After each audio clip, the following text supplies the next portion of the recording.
Hello, I'm Sean from Booksource, the company that created Booksource Classroom. I'll be your guide through a series of videos to help you better understand Booksource Classroom and its many features. Today we're going to talk about student checkouts and also student returns. We're going to talk about how to search for books in the student view and check out the book information there. So let's get into it. If you're on your dashboard and you're already logged into the teacher area, you can access the student area up here at the upper right. Another option would be whenever you go to sign in the first time, it's going to ask you if you're a teacher or a student. You would just click student, or you would have your students click student if it's on their computer. But since I'm already logged in the dashboard, I'm going to click up here at students view. Now it's really simple. First thing, the student will need to choose the group that they're in. So these groups can be named whatever you want. In this case, I just have ABC. So the student will go ahead and select the group, and then they'll choose their name. I'm going to go ahead and choose Lauren. Okay, and I want to check out and read. Okay, so you can see here on the student view, they get a list of all the books that are in your library. Now, they don't just have to see the cover of the book. They can also flip the book around and see other information. And you can see here that I'm showing the ISBN, the author, and the guided reading level information. I'm also showing if it's fiction or nonfiction. I would also recommend, typically, that you show the annotation of the book. That way the student can read what the book's about before they actually have to pick it up on the shelf. But for right now, let's just look at it this way. This book here says that it's not available. What that probably means is that another student has it checked out. If the student, in this case, Lauren M., if she had an overdue book right now, and I had it set that you can only have a certain number of books out at one time, and say she had already met that amount, it would say that none of these books are available, and that it would have a message up here that says you must check in a book in order to check out another one. In fact, let me go ahead and just show you what that looks like. I can say that's not me. I'll choose Group A again, and I'll choose Billy. Check out and read. So as we can see, I'm tracking overdue books, and I'm only allowing the students to have one overdue book at a time. So none of these books are able to be checked out. Billy can still read about the books and flip them over, but he can't actually check them out until he goes and returns a book. So let me go back to Lauren. Check out and read. And okay, so now we have all the books that are available.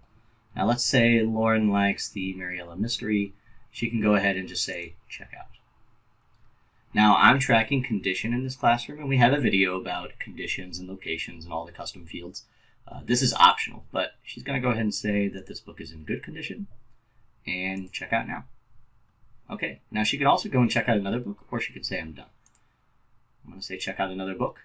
Okay, now let's say the student has an idea of what they want to search for. In this case, to make it simple, I know that this book, A Chair for My Mother, exists, so I'm going to look up a chair. And there we go. Now it brings up that book.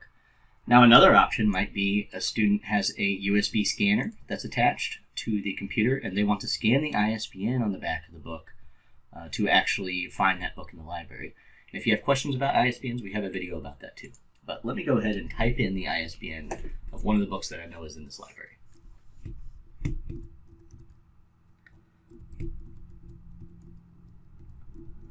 Okay, type that in, go.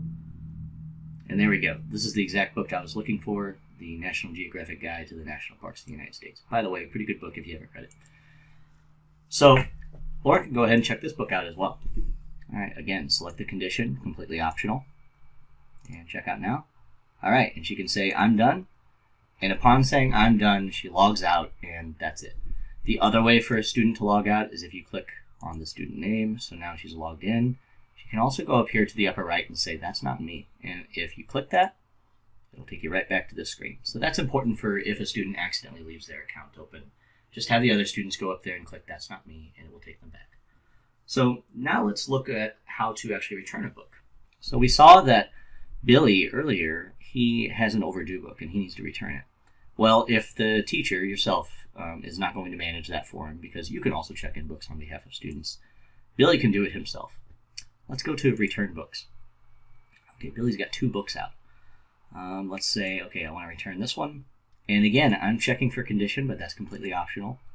Submit return. Okay, I want to return another book. And I'm going to return this one, Bambino and Mr. Twain. Let's say the condition's bad on this one now. So one thing that we'll do is, since Billy said that the condition's bad and he said it was good when he checked the book out, you'll actually be able to know which student is leading to maybe some damage on these books. And that way you'll also know which books to replace, because we do have a report for that in Booksource Classroom that works off the condition of the books to recommend replacements. And if you're curious about that, we have a video about that as well. And so Billy can now say, I'm done. And truly, that's all there is to it, to the student view. Now, I kind of want to show what it would look like if you're having your students log in. So, let me go ahead and sign out of my account entirely.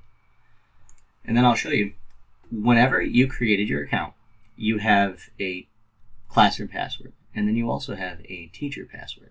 And if you have any questions about that, we have a video about how to sign up for an account and what the difference is between those as well. So be sure to check that out. But what you want your students to do is go ahead and click sign in, and then you're going to type in your classroom ID.